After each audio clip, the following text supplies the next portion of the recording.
Locked up. And they're off. Shortly with a good start in the middle. Flawless Cat has some early speed.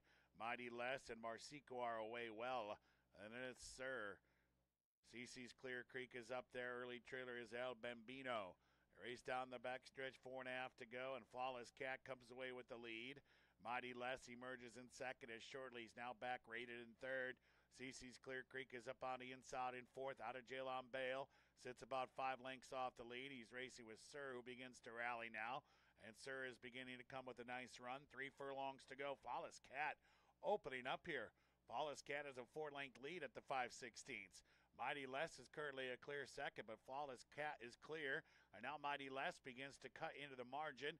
Mighty Les is guided to the outside for his rally. He's closing in on Flawless Cat. Shortly and CC's Clear Creek are back there together. Sir is currently racing in fifth, and it's Marcico. Leader here is Flawless Cat, but Mighty Les is right alongside. CC's Clear Creek on the rail, and Shortly is Resurgent. Flawless Cat looking for the line. Mighty Les tried to catch him. Mighty Les with a final effort. Mighty Les takes the lead. Mighty Les wins. Flawless Cat a good effort in second. 3-way photo for third.